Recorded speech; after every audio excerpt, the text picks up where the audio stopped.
Assalaamu alaikum warahmatullahi wabarakatuh. Ashama harkafuuna hordoftootaa fi kabajamtoota kiyyaa akkamiin nagaa jirtu? Nagaa alhamdulillah.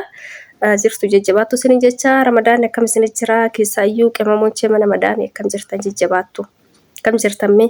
Amma ka gizeen kun beekama gizee meeshaan balbala bayuu jedhu jechuudha. Mana guute, kushiinaa guute. Kam jirtanii rabbi isin gargaaru isin jecha viidiyoo kaleessa isin hojjedhe irratti baay'een keessan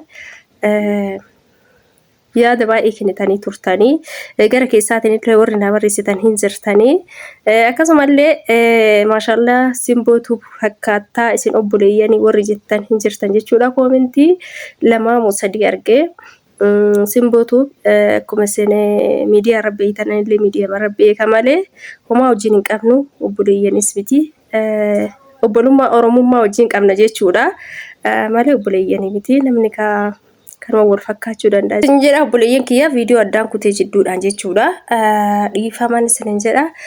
Egaa kaayaanni kiyya har'amee yaada akkamii qabattee dhuftuu jettan gaafilee keessan irratti yaada keessan irratti anis yaada qabadhee dhufe jechuudha.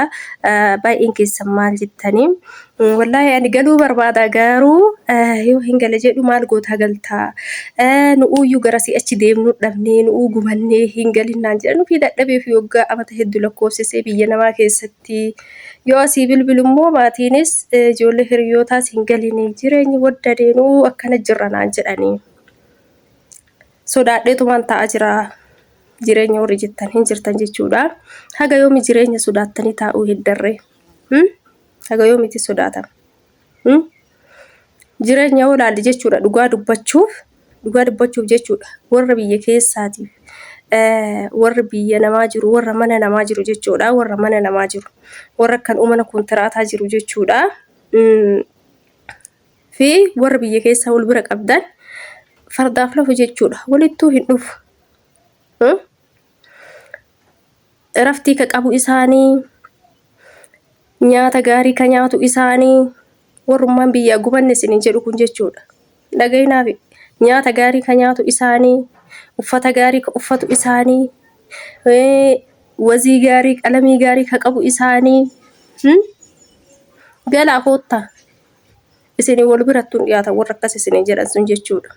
Kanaaf maaliif isin jechuudha waan baataniif yoo beeytan maaltu nama isin gaafachiise gaafan dadhabe jette galuu gaafan geeffadhe jette galuu hojjechuu dadhabe yoo jette galuu maaltu namaan si mari'achiise waan ati keessa jirtu san waan namni quba qaba namni quba hin qabu bar bakka si dhukkubsan namni biraa si hin dhukkubsatu hin beeytanii min sa'a 24 akkasi dhaabataa kaleen nama dhukkubaa yoo san bar eenyuyyuu siin hubatu jechuudha. Si qofa hubata dhukkubbii kee. Kanaaf warri galuu jettanii namaan mari'attan maaliif namaan mari'attan gaafa duraalle jireenya keessan jijjiiruuf humna kiyya aarsaa godhee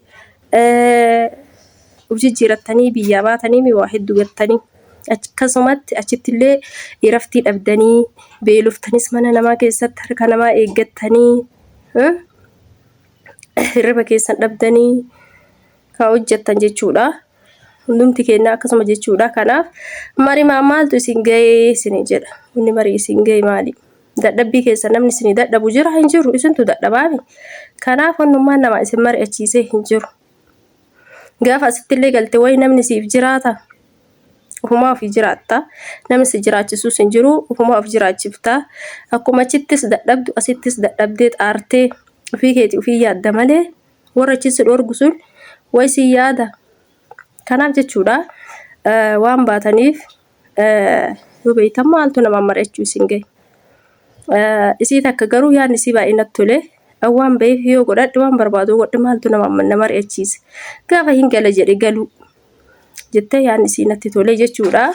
Kanaaf hunduu jireenya garaagaraa jiraata jechuudha. Nam tokko jireenya ulfaachisee olaale akkasumatti jireenya ulfaa qalalli godhee jiraate moo akkasuma jireenya qalal jedhu jiraata jechuudha. Akka ollaatitti hin bulan akka ofiitti bulan waan ta'eef atis haga humna keetiitiin jiraachuu dandeettaa jechuudha. Kanaaf hundi nama isin mari'achiisee hin jiru. Namaan mari'achuun hin barbaachisu.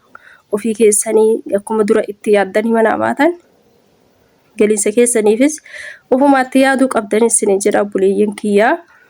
Kanaaf gaafii baay'ee tokko na gaafattan jechuudha gara keessaati. Gaafii sanillee isinii deebisaa.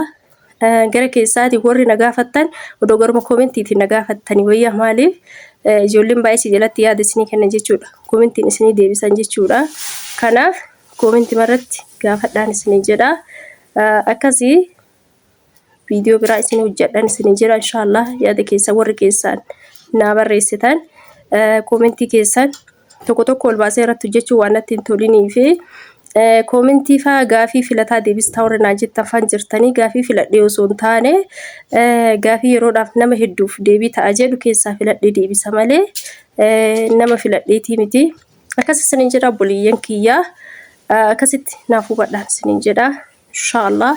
Viidiyoo biraatii yoo rabbi jedhe walitti deebina.